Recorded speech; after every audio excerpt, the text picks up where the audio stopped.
Welcome to easy learning tree junior. आज के Hindi podcast series में हम सुनेंगे शिव पूजन सहाय की लिखी कहानी जिसका शीर्षक है कहानी का प्लॉट। मेरे गांव के पास एक छोटा सा गांव है। गांव का नाम बड़ा गंवारू है। सुनकर आप गिनाएंगे। वहाँ एक बूढ़े मुंशी जी रहते थे। अब वह संसार में नहीं है। उनका नाम भी विचित्र ही था, अनिमल आकर अर्थ न जापू, इसलिए उसे साहित्यकों के सामने बताने से हिचकता हूँ। खैर, उनकी एक पुत्री थी जो अब तक मौजूद है। उसका नाम जाने दीजिए, सुनकर क्या कीजिएगा, मैं बताऊंगा भी नहीं। हाँ, चूंकि उसके संबंध की बातें बताने में कुछ सहूलियत होगी, इसलिए उसका एक कल्पित नाम रख लेना जरूरी है। मान लीजिए उसका नाम है भगजोगनी। देहात की घटना है, इसलिए देहाती नाम ही अच्छा होगा। खैर, बढ़िए। मुंशी जी के बड़े भाई पुलिस दरोगा थे। उस जमाने में जबकि अंग्रेजी जानने वालों की संख्या उतनी ही थी जितनी आज धर्मशास्त्रों के मर्म जानने वालों की है, इसलिए उर्दूदा लोग ही ऊंचे ऊंचे ओहदे पाते थे। दरोगा जी ने 8-10 पैसे का करीमा खालिक बारी पढ़कर जितना रुपया कमाया था, उतना आज कॉलेज और अदालत की लाइब्रेरियाँ चाटकर वकील होने वाले भी नहीं कमाते। लेकिन दरोगा जी ने जो कुछ कमाया अपनी ज़िंदगी में ही फूंक ताप डाला। उनके मरने के बाद सिर्फ उनकी एक घोड़ी बची थी जो थी तो महज 7 रुपये की, मगर कान काटती थी तुर्की घोड़े की। कमबख्त बारूद की पुड़िया थी। बड़े बड़े अफसर उस पर दांत गड़ाए रह गए, मगर दुर्गा जी ने सबको निबुआ नून चटा दिया। इसी घोड़ी की बदौलत उनकी तरक्की रह गई। लेकिन आखिरी दम तक वे अफसरों के घपले में न आए। हर तरह से काबिल, मेहनती, ईमानदार, चालाक, दिलेर और मुस्तैद आदमी होते हुए भी वे दरोगा के दरोगा ही रह गए, सिर्फ उस घोड़ी की मोहब्बत में। किंतु घोड़ी ने भी उनकी इस मोहब्बत का अच्छा नतीजा दिखाया। उनके मरने के बाद खूब धूमधाम से उनका श्राद्ध करा दिया। अगर कहीं घोड़ी को भी बेच खाए होते तो उनके नाम पर एक ब्राह्मण भी नहीं जिमता। एक घोड़ी अफसर के हाथ खासी रकम पर घोड़ी को ही बेचकर मुंशी जी अपने बड़े भाई से ऋण मुक्त हुए। दुर्गा जी के ज़माने में मुंशी जी ने भी खूब घी के दिए जलाए थे।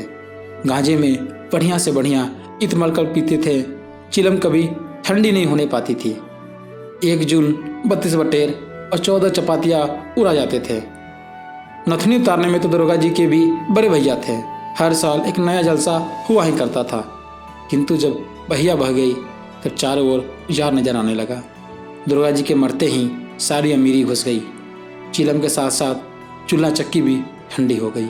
जो जीव एक दिन बटेरों का शोरबा सुरखती थी, अब वह सरा सरा कर मटर का सत्तू सर पोटने लगी। चुपड़ी चपाती या चबाने वाली दांत अब चंद चने चबाकर दिन गुजारने लगे। लोग सांप कहने लग गए। थानेदारी की कमाई और फूस का तापना दोनों बराबर है। हर साल नई नथनी उतारने वाले मुंशी जी को गांव जवार के लोग भी अपनी नज़रों से उतारने लगे।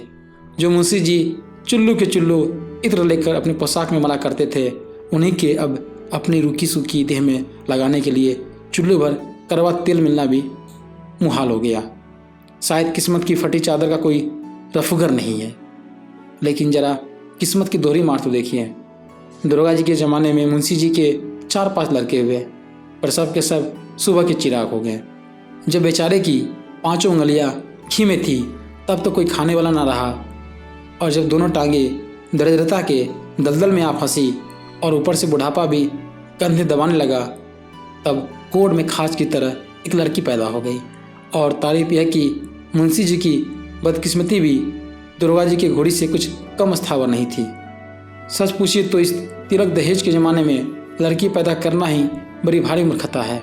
लेकिन युग धर्म की क्या दवा है। इस युग में अबला ही प्रबला हो रही है। पुरुष दल को स्त्रीत्व खदेड़े जा रहा है। बेचारे मुंशी जी का क्या दोष। जब घी और गरम मसाले उड़ाते थे तब तो हमेशा लड़का ही पैदा करते रहे, मगर अब मटर के सत्तू पर बेचारे कहाँ से लड़का निकाल लाए। सचमुच अमीरी की कब्र पर पनपी हुई गरीबी बड़ी ही जहरीली होती है। भगजोगनी चूंकि मुंशी जी के गरीबी में पैदा हुई और जन्मते ही माँ के दूध से वंचित होकर टूअर कहलाने लगी, इसलिए अभागिन तो अजहद थी, इसमें शक नहीं। और सुंदरता में वह अंधेरे घर का दीपक थी। आजकल वैसी सुघर लड़की किसी ने कहीं न देखी। अभाग्यवश मैंने उसे देखा था।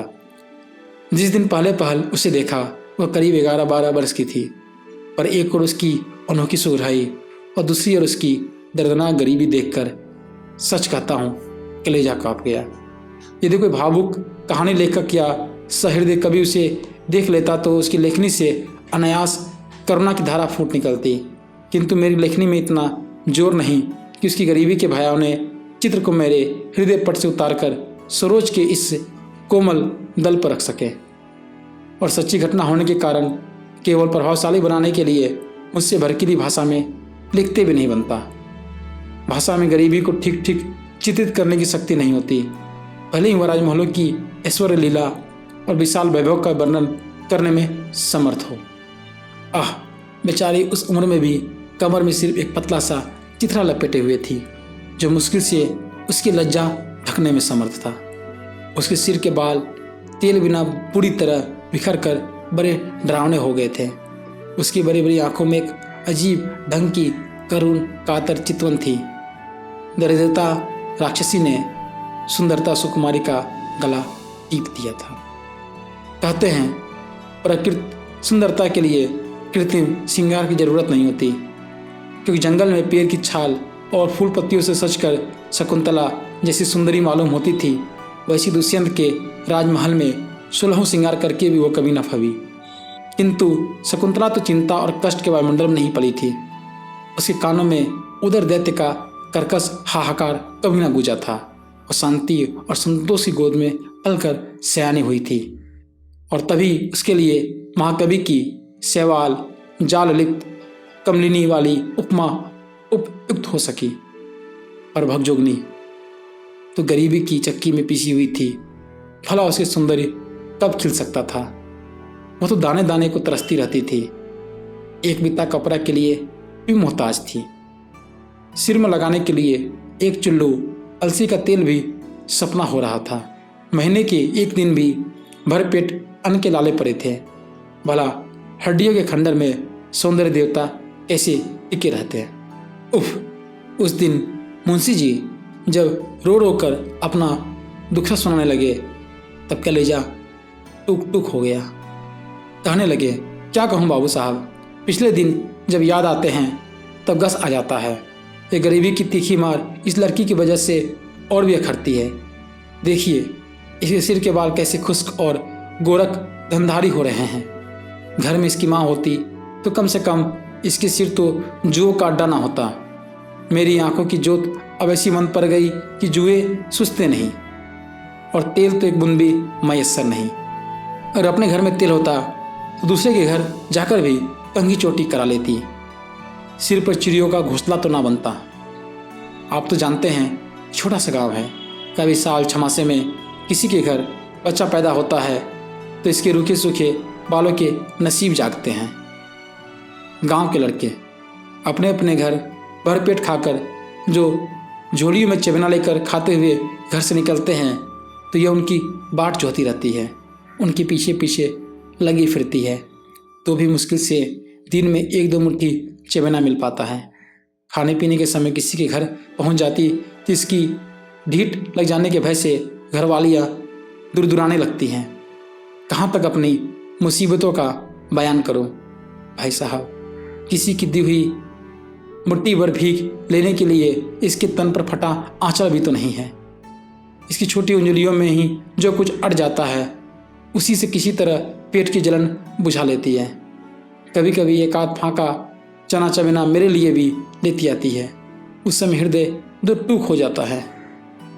किसी दिन भर घर घर घूमकर जब शाम को मेरे पास आकर धीमी आवाज़ से कहती है, बाबूजी भूख लगी है, कुछ हो तो खाने को दो, उस वक्त आपसे ईमान कहता हूँ जी चाहता है कि गल फांसी लगा कर मर जाऊँ या किसी कुएं या तालाब में डूब मरूं, मगर फिर सोचता हूँ कि मेरे सिवा इसकी खोज खबर लेने वाला दुनिया में अब है ही कौन। आज अगर इसकी माँ भी जिंदा होती तो कूट पीस कर इसके लिए मुट्ठी भर चून जुटाती, किसी कदर इसकी परवरिश कहीं ले जाती। और अगर आज मेरे बड़े भाई साहब बरकरार होते तो गुलाब की फूल सी ऐसी लड़की को हथेली पर फूल बनाए रहते हैं। जरूर ही किसी राय बहादुर के घर इसकी शादी कराते हैं। मैं भी उनकी अंधाधुंध कमाई पर ऐसी बेफिक्री से दिन गुजारता था कि आगे आने वाले इन बुरे दिनों की मुतलक खबर न थी। वे भी ऐसे खर्राज थे कि अपने कफन काठी के लिए भी खुर मुहरा न छोड़ गए। अपनी ज़िंदगी में ही एक एक चप्पा ज़मीन बेच खाई। गांव भर से ऐसी अदावत बढ़ाई कि आज मेरी इस दुर्गत पे भी कोई रहम करने वाला नहीं। उल्टे सब लोग ताने जनी के तीर बरसाते हैं। इस लड़की के लिए आसपास के सभी जवारे भाइयों के यहाँ मैंने 50 फेरे लगाए, दांत दिखाएं, हाथ जोड़कर विनती की, पैरों पड़ा। यहाँ तक बेहया होकर कह डाला कि बड़े बड़े वकीलों, डिप्टियों और जमींदारों की चुनी चुनाई लड़कियों में मेरी लड़की को खड़ी करके देख लीजिए कि सबसे सुंदर जचती है या नहीं। अगर इसके जोर की एक भी लड़की कहीं निकल जाए तो इससे अपने लड़की की शादी मत कीजिए। किंतु मेरे लाह गिराने पर भी किसी का दिल न पिघला। कोई यह कहकर टाल देता कि लड़की की माँ ऐसे घराने में शादी करने से इनकार करती है जिसमें न सास है, न साला और न बारात की खातिरदारी करने की हैसियत। कोई कहता है कि गरीब घर की लड़की चटोर और कंजूस होती है, हमारा खानदान बिगड़ जाएगा।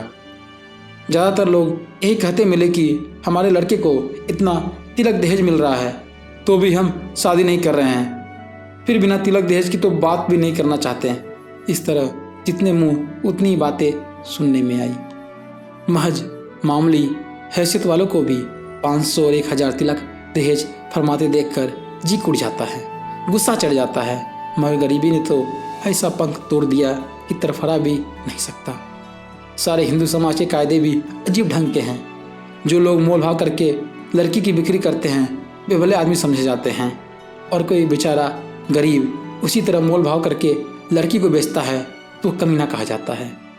मैं अगर आज इसे बेचना चाहता तो इतनी काफ़ी रकम ऐंठ सकता था कि कम से कम मेरी ज़िंदगी तो जरूर ही आराम से कट जाती।